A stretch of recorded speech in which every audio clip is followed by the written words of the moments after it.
Every dream starts with one decision: to stop waiting and start moving. My guest today is living proof of what happens when you make that decision and refuse to look back. Kyree Terrell went from selling cable door to door to writing, producing, and directing films that are shaping the culture. When businesses and investors told him no, he didn't quit. He answered by creating his own opportunities. He even built platforms for other creators, including me, to find our voices and sharpen our craft. Today, he's sharing the lessons, the setbacks, and the mindset shifts that got him from broke and doubted to building his 10th film project. And after 11 years of putting in the work, he says he isn't even halfway up his staircase. Kyree's story is proof that success isn't about speed. It's about focus, clarity, and the courage to take the next step. So if you've ever questioned whether your dream is worth pursuing, here's your sign. No second guessing, no holding back. Watch this. Writer, producer, actor, director. You've worn literally almost every hat in this industry. I thought you was talking about you. No, I don't do all those things. I definitely can't act. But what are you working on right now? As we sit here, I'm working on Hoopers. It's a basketball film. It's a coming of age film. When I saw White Men Can't Jump, the second iteration of it, I was disappointed. And this isn't a shot to the folks that made it, because it still was a dope movie. Okay. But I was disappointed in the lack of use of technology that currently exists in the film. Things like drones, FPV drones, GoPros, DJI cams, point of view perspectives, 360 cameras, all of those types of things. So that is the conceit of Hoopers the film. We're going to use that technology in covering the games that we play. And then it's a dope story with it as well. So I'm literally, as we sitting right here, I'm doing work for Hoopers the film every day. How many movies have you made? Hoopers will be my 10th. Believe it or not. That's crazy to say. Kyree Terrell. That's crazy to say. And it's not my 10th film. Okay. It's my 10th film project. So there's a documentary in there, there's a sitcom in there, there's a web series in there. But overall, it's my 10th project, which is crazy to even say out my mouth. Let's talk about this. How many years did you do all that in? So that is that makes me sound like I'm lying. No, but he's not. Because I'm not. But 4 years. I met this man 7-8 years ago. It was long. More than that? 10 years ago? It's a long time ago. A long time ago. I have way more gray hair now. So this was back when you put together My New Philly. Yes. And I know it was a pivotal time in my life. It was why I needed you to be the very first guest on this show, because I wouldn't be sitting here if it weren't for you. No, don't say that. You'd have found a way. You was a hustler. You wanted it bad enough to find a way. Well, I think hustlers see hustlers. Yeah. And I was just a vessel. Sure. Well, I have always respected your hustle. And I think about, you brought together so many people in this city that otherwise would not have met to create content that they may not have created without your help. Even though you say they might have found another way to do it. And I'm just curious, why that project? Why then? Why My New Philly? Yeah. You want the long answer or the short answer? I don't know how long the show is. It's about 20 minutes. All right, cool. So I'll truncate it for you. I was fascinated with two things. I was fascinated with video content, right? I picked up a camera to do films, which I'm doing now, but I became fascinated with just video content and then social media's delivery of content. Yeah. I was fascinated with those two things. So in essence, that's what we did at My New Philly. We 100%. Created these short videos that were made for social media, right? And the other thing other pillar of My New Philly was education. Yes. So when I was trying to learn how to do all of these things, believe it or not, there wasn't 98,000 YouTube channels that you could just go to. Yeah. Like, I think Film Riot was like the only one that, we're dating ourselves. Maybe a few others, but like the way it is now, where like you type in anything on YouTube and everything about that camera or that thing comes up. Correct. That was not the case. Yeah. So I had to find ways to learn and ways to be taught camera stuff, sound stuff, the whole nine. And I knew that was also a void for other people that wanted to become creators. So like yourself. Hi. So that was another pillar of My New Philly was, even if like you came on to be a host, but if you wanted to learn how to work the camera, if you wanted to learn lighting, we were right there for you, you know what I'm saying? And to help you bolster your hosting, you know? So that was, in a nutshell, I had a decision to make. It was like, hey, Philly.com, we should do this. Right. We should, more content, pitching it to them. I pitched it to them 3 different times. And it just always fell on deaf ears. Most I could get was like a meeting to talk about it. And I'm not talking about I just was talking to them. I'm talking about I had like I had videos, I had pamphlets, I had presentation materials. Right. And they always were like, But at the same time, I had Singledom winning awards and doing what it was, and I had these connections. So I literally was at a fork in the road because I knew I couldn't do films and My New Philly. And ultimately, I chose My New Philly. How did you make that decision? You know, I don't even remember how, like, what strayed me one way or the other, with the exception of me understanding that I probably wasn't good enough to just jump out and become a filmmaker at that point, which I was wrong about. Because there was some BS that wasn't even as good as my web series, like, floating around at that time. So I could have, but there wouldn't have been any My New Philly. Understood. Right? And you know, like I know, there's been so many connections from My New Philly, people that are still intertwined today, whether that be personal relationships, business relationships. We might have a My New Philly marriage. Like, I think it's going to happen. I think somebody just got proposed. Oh, right. You don't know? Stan. I did know. Sorry. Congrats, guys. Yes, congrats to y'all. So that's about to be a My New Philly marriage, man. Right. And so many people still work together. So many people have taken the ideas or the tools or whatever they learned and picked up at My New Philly, and they moved on and they doing their own thing. But I just was telling them, I was like, My New Philly was my dream, right? So those that really jumped in, you know, with both feet or whole body like you, I appreciate, right? But that's the reason I say, like, what I've learned in life is vessels are created, right? But those people who want to get from one side to the other, like they really, really got the burning desire to, which you had and some others, y'all would have found a way if the MMP raft never appeared, right? Like, you guys are thankful that raft appeared, right? Amen.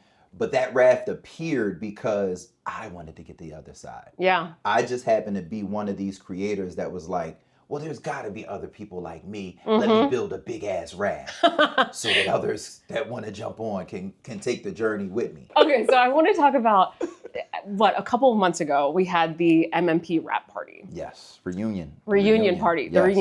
But it also signaled the end of an era. It did. And I think a lot of people that have businesses could see doors closing like that as a failure, but I could never see My New Philly as a failure. And I'm curious how you frame that time and the closure of that project in your life now. If I'm being honest, right, when COVID hit and when I had all of that time to think about it, I thought about this question. Okay. Right? And for a long time, then I was like, damn, I should have just got into movies. I shouldn't have done MMP. Right? But then what started to happen was the friendships emerged, the relationships emerged, the people contacting me saying, hey, did this person work for you and do this XYZ? Because we're thinking about hiring them for XYZ, right? And I said, you know what? I do count My New Philly as a success. And I count it as a success because of everything that happened for everyone around it, right? Even including, like, Vern was my best man at my wedding. I needed those people from MMP. I needed them. Yeah. Not their talent or whatever they do, but I needed them as a person, right? So that journey brought those people into my life as well. You can't measure success by money all the time, right? It affected people in a major positive way, myself included. Success. So how would you define success now? And is it different from then? It's definitely different from then. I think success is a goal that you have to have in your mind to reach, right? And you getting from A to B, right? I sit here now, but I'm building X, and I want X to look like this in a certain amount of time. That's success to me, right? And some of that can be ongoing because it may be a relationship. It might not be a business endeavor, right? And you may say, I don't know this partner of mine from a can of paint, right? Okay. But what I desire is to be at a level where someone really is taking care of me and I'm really taking care of someone, right? Yeah. And I'll give that, I don't know, 36 months to, to mature into that, right? I see. Goals. Right, goals. Yeah. And if we get there, and that's how I feel in those 36 months, right, then that's success. The name of your company now is Focus Studios. It is. And you have a shutter icon. Yeah. And I think that could be misleading for some people. Right. Because can you tell me the real story behind why Focus Studios is named Focus Studios? 100%. It has nothing to do with the camera. I'm going to say that in camera. It has nothing to do with the camera why we call Focus Studios Focus Studios.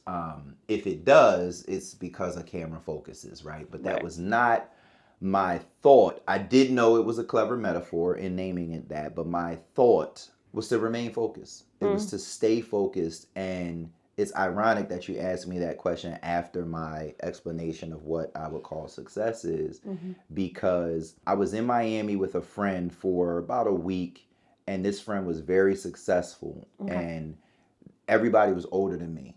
Her friends were all successful. And I was in the time of wanting to build my company. This is almost 20 years ago, probably 17 years ago, right? But I'm in this moment of my mind where like I'm changing my mindset, right? Like actively, physically, like spiritually. I went from a point in my life where like I had so much loss in trying to become an artist, right? I want to be an actor. I want to be a rapper. At one point I was modeling, but modeling wasn't really my thing, but it was like what everybody else said I should do because I had nice shape, and shape sounds like a woman. I had a nice body, and and I was attractive. So other people are like, you should take pictures. You should do this. So I'm like, all right, cool. But acting I always wanted to do, right? TV and film writing I always wanted to do, but I didn't think I could. So when I went home, I had a meeting with myself, and I'm like, what do you want to be, Kyree Terrell? Like literally, this is something I encourage any and everyone to do, right? And at the time, I was like listening to all of this inspiration, right? Yeah. And one thing Will Smith said was he talked about there's power in a decision, right? And I was at a time in my life where I'm not going to say I was at rock bottom, but I was broke. I was like, where's the next dollar coming from, right? I'm doing construction, I'm bartending, I'm doing personal training, all of this to get this little money to be able to pay my rent, pay my car note. I had a young son at the time, right? So I got to do something, but I'm chasing this dream. I want to be an actor. I want to be a performer. I felt like other people were controlling my life. Understood. I felt like, Kyree, you trying to do all of these things, but every time you get close, someone else out of your control is like, no, right? And that was the straw that broke the camel's back. I made a decision. Nobody was going to be able to do that again. I knew nothing about cameras. I knew nothing about sound. Okay. All I knew was I was in front of them. I had never been behind them. Right. Right? This is 2006-07 again, right? But on that ride home, when I asked myself what I wanted to be, the answer was a film director. That was the answer I told myself. I didn't know how. Right. I didn't know when, why, what, you name it. But it was there. It was there. Okay. That was the point where I got a job. I started working at Comcast. I knew it was a means to an end. Yep. The goal was stack some paper, be able to pay your bills, get myself right. Because at that time I was broke, right? I'm trying to get this money. Let me get a job. Right. So I went back to work. I was making great money at Comcast. I started at like 80 grand a year. Amazing. Right? Selling cable, door to door. Something I never thought I would do. Yeah. But it's time to, and there's a gem there, right? Before that, my mindset was I would never be a salesman, let alone door-to-door salesman. This was my mindset. That's so interesting, though. Before I was like, I'm going back to work, right? Okay. My mindset would have never led me to that job, right? Okay. But here I am, and I make this decision that I'm going to become a film director, right? And for anybody that's watching, we are sitting here in 2025. I made this decision in 2007. Wow. Right? Mental. I'm making this decision because a lot of times people fail because they don't understand the steps, right? And metaphorically speaking, the step at the bottom of your staircase is nowhere near the top. Oh. Right? Yeah. But it's essential in getting you to the top, right? So the reason I stopped and I said there's a gem there is because I knew I needed to go back to work just to flatten myself out. Yeah. Just to, that first step Yep. was go back to work, stabilize your life, Yeah. right? Be able to take care of your son, be able to put some money aside, be able to take the time to study the things that you need to learn about the camera because you know nothing, Kyree. Just last week on the show, I told them about this Tiny Move series that we have. And I said, I have corny lines. You know this about me. So I was like, you don't have to see the full staircase to be able to take the first step. And it's just so interesting that you use the same language there. Right. And there's no way that you could have seen you're not even at the final step of your staircase. I'm curious to know where you are in your staircase if you had to figure that out. But for people who are just getting started and taking that first step on a staircase, thinking to get a job outside of the job that you want may not make sense. Right. How does that make sense? It made sense because I knew it was a means to an end going in, right? So my thing was I went in knowing I have to be able to fund my dream. I can't keep going the same way that I'm going. Right. I got to be willing to work long nights, to give up some sleep, give up some playing the game or some messing around with women or some going out with my friends. I got to be willing to give some of that up. Sacrifice. In order to become the director that was the decision I made, right? And that's a gem too. A decision is a decision. Tell me more. It's not. If you're gonna say you're making the decision, you really gotta decide and commit to this is what I'm going to be. Yes. Right? Full chest. Full chest. Yep. I used to say it to people about their weight when I was a personal trainer. Yeah. You have to mentally decide that if you're 250, you're going to be 185. You have to commit to it. There's nothing else you're gonna be. Yeah. And that was my thing. My thing was, I'm going to become a film director. It might take 2 years, it might take 20, right? Here we are, if you count 2021 and you count 2011 as when I became an LLC, it took me 11 years to do my first film, right? But after I did that first one, I just told you Hoopers, which will go into production in, depending on when you put this out, but September 2025, will be my 10th production in 4 years, right? The commitment that I had in 2007 to say, I'm going back to work. I'm gonna work this job as long as I need to work this job. Yeah. But this job is a means to an end. It's my first step. Right. It's me leveling out my life and my playing field, putting some money aside to be able to leave this job and go out on faith. Because after I left the job, right, I didn't have any mentors. I didn't have anybody who I could just be like, well, how'd you get into film? Right. How'd you do this? I started reading and I started studying successful people, right? I started to watch Will Smith interviews, E.T. the Hip Hop Preacher, read The Secret, read Rich Dad, Poor Dad, Think and Grow Rich, The Alchemist, like all of these self-help books. And I decided that where I am ain't where I want to be. And there has to be a way to really become successful. So I'm going to submit. Secret was one of the first books I read. And you know that's about mindset, right? That's about really changing your mind. What locked it in for me, right? And I believe in the universal conspiracy like nothing else, which is what that book is about. But it wasn't until this. I don't have my rent. My rent probably is $750 at the time. Okay. This is at a time where Kyree's way isn't working. I decided to be a director. I don't have my Comcast job yet. Okay. Right? I'm broke. What did you do? I'm reading The Secret. Okay. At this time. Yeah. The Secret, if anybody has ever read it, they talk about close your eyes and visualize. Talk about you having money coming to you. Talk about you're going to receive, like money's coming in abundance, right? They talk about these things. There's a piece in the book where someone talks about getting a check in the mail, right? Yep. Adiane, if I'm lying, I'm flying. Okay. I don't have my rent. Uh-huh. I get my mail. Uh-huh. There's a check in the mail for $710. Stop. While I'm manifesting, while I'm in my secreting, right? Honey. And I'm telling you, you're supposed to submit. I have chills. But in the back of my mind, there's no way this will happen to me. In the back of my mind. But I'm doing it. Oh, I got money coming one day. I'm gonna get a check in the mail. I'm doing it, right? I get a check in the mail, no BS. My rent is probably due that day or the next day. I don't have it. But then I get a check. Years prior, I was working at Walmart overnight. Okay. This is 5-6 years prior. Unbeknownst to me, I'm not being paid the wage I'm supposed to get.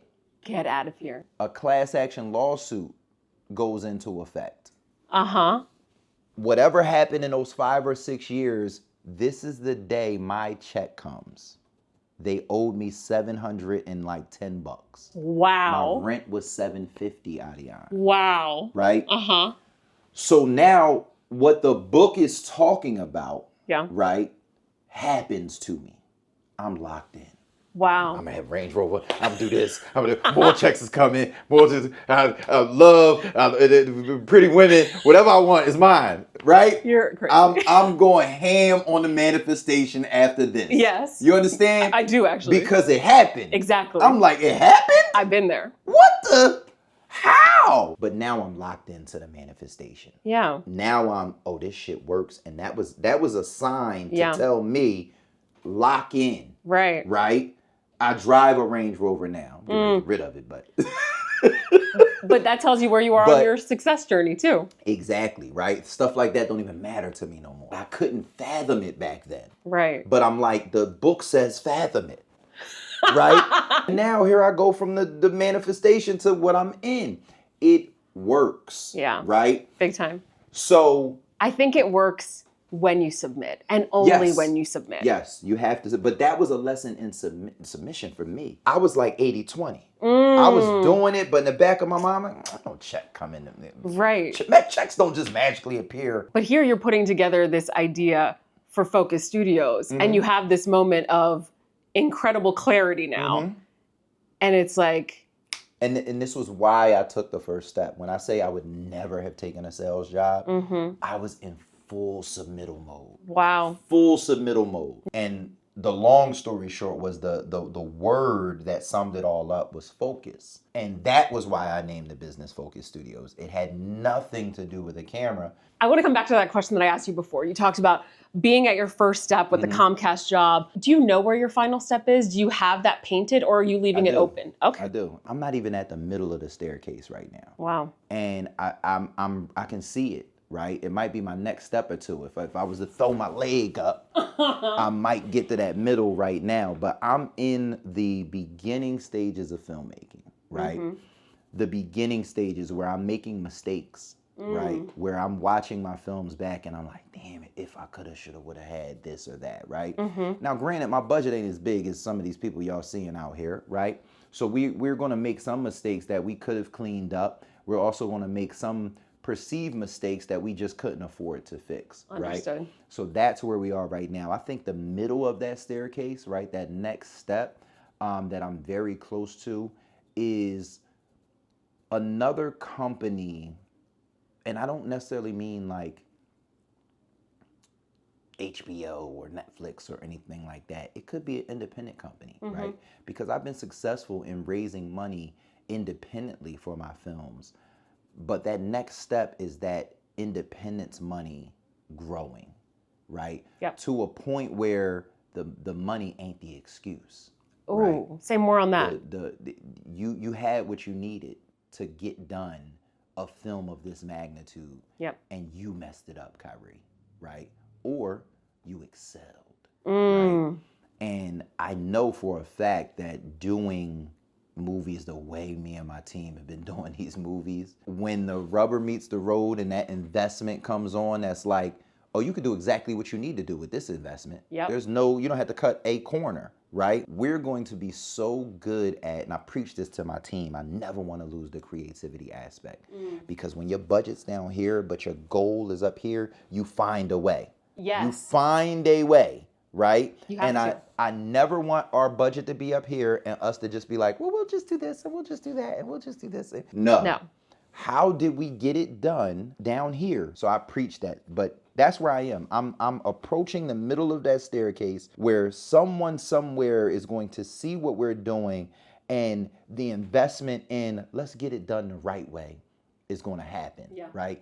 And when that happens, my team, you can call these 10 that we did practices, rehearsals, right? Yeah. But we so ready, right? Yeah. We like the Eagles in the Super Bowl against these Chiefs, right? We so ready that when it happens, the advantage that we gonna take of it is just gonna look like we playing in another league. I love that. You know what I'm saying? Like that's how it's going to be because my team is that ready. It's also because you took intentional steps. Oh yeah. You made a decision years ago, but you make a decision daily to be focused on each and every step you take. And the fact that you have such clarity about what it will take to get to the next step is something that I think so many people can learn from. Right. Because once you're along on the journey, sometimes you can lose the plot.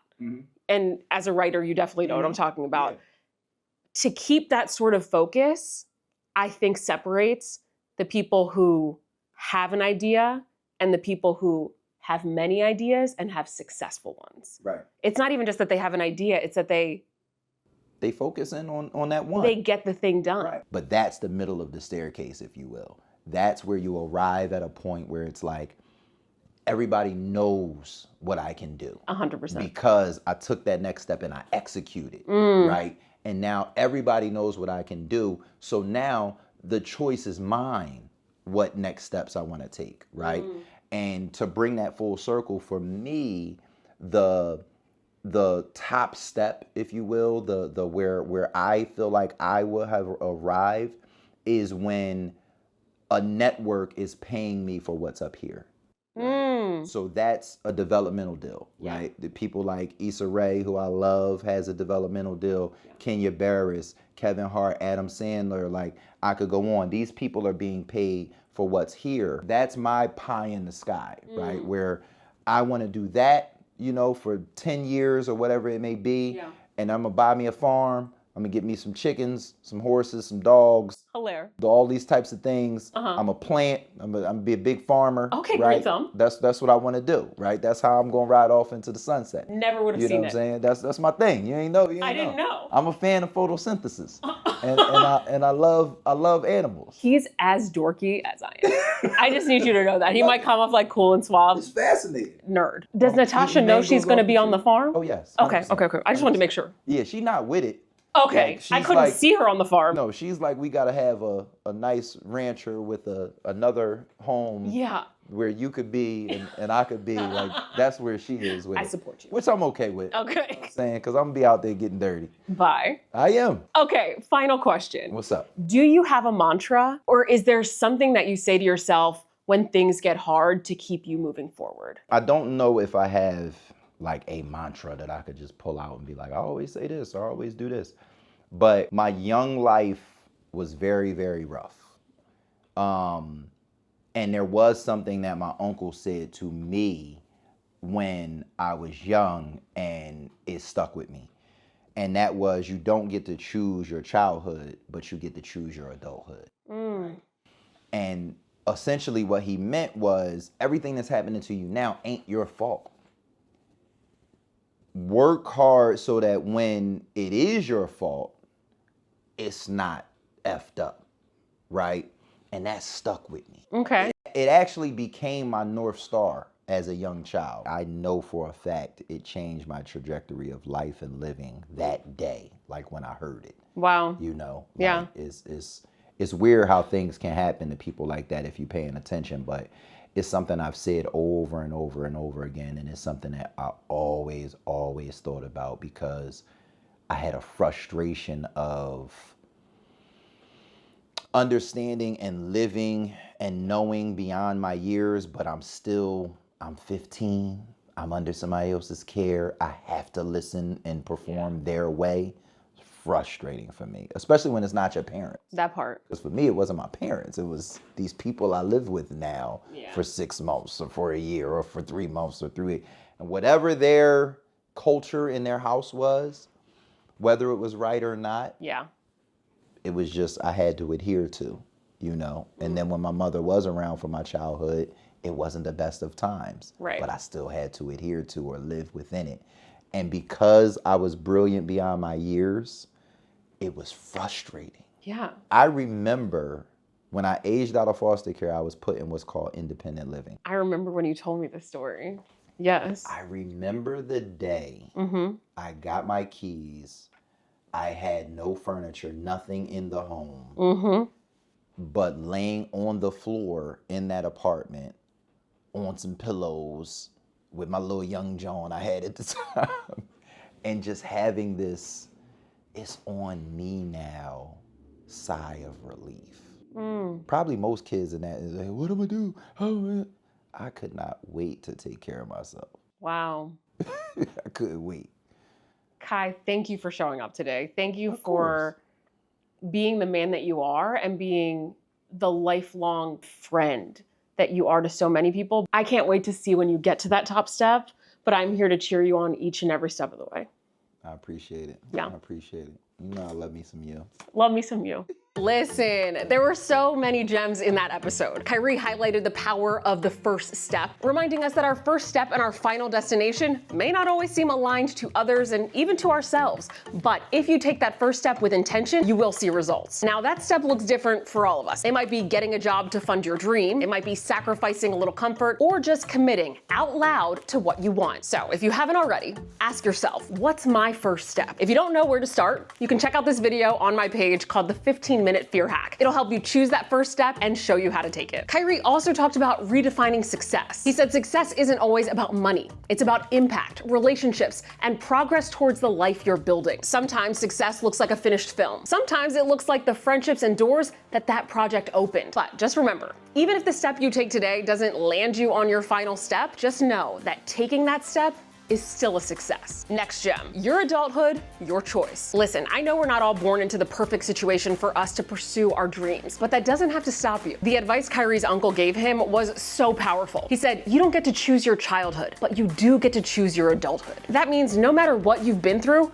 the decision about what's next is yours. And the choice to take ownership of that, well, that is the moment everything shifts. But the gem that rang through my head for days after that interview was about focus. He said success doesn't come from trying to do everything at once. It comes from focus, deciding what matters and locking in. The truth is, most of us don't get stuck because we're lazy. We get stuck because we're scattered. We try to leap 10 steps ahead instead of just taking one step and planting our whole foot onto that platform. Last week, I asked you to take 15 minutes to write down 3 things: the smallest version of your idea, one person you could talk to, and one thing you could do to build up your knowledge about the topic you're pursuing. That was your first step. Today, we're building on that. But instead of looking at everything at once, your job is to zoom in on just one part of your goal and move it forward. Because momentum does not come from being busy, it comes from being focused. So this week, focus is the focus of our Tiny Moves Challenge. Let's get started. Pick one thing from your notes last week. If your first step was writing a paragraph about your business idea, this week, turn that into a 1-sentence mission statement. Ask yourself, if someone asked me what my idea is in an elevator, how would I explain it to them in 15 seconds? If your first step was listing 3 problems your business would solve, this week, choose just one problem and brainstorm 3 to 5 ways your business could solve it. No need for perfection here.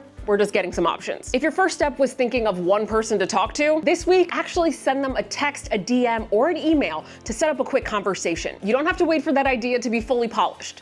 just reach out. And finally, if your first step was writing down a skill that you want to learn to help you achieve your goal, this week find one free resource, a YouTube video, a blog, a podcast, and commit to spending 30 minutes with it. That's it. We're just taking one more step.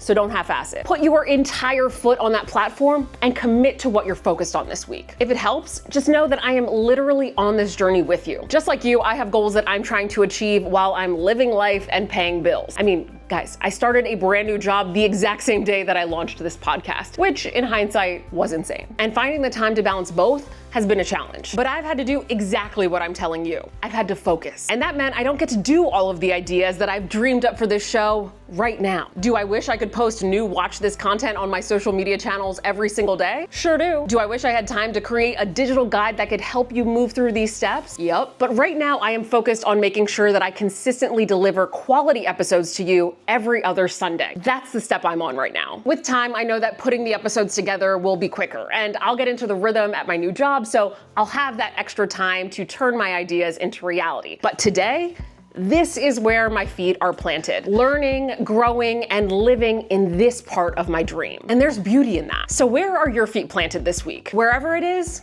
own it, because every step you take counts, whether you take it with intention or you don't. Remember, you don't have to do everything. You just have to do one thing that moves you closer to your dream. That's what Kyree did, and that's what I'm doing right now with this show. So say it with me. This is my moment. No second guessing, no holding back. Watch this. If you liked this episode or learned something new, hit that like button and make sure to hit subscribe for more Watch This stories and strategies on how to embrace your moment.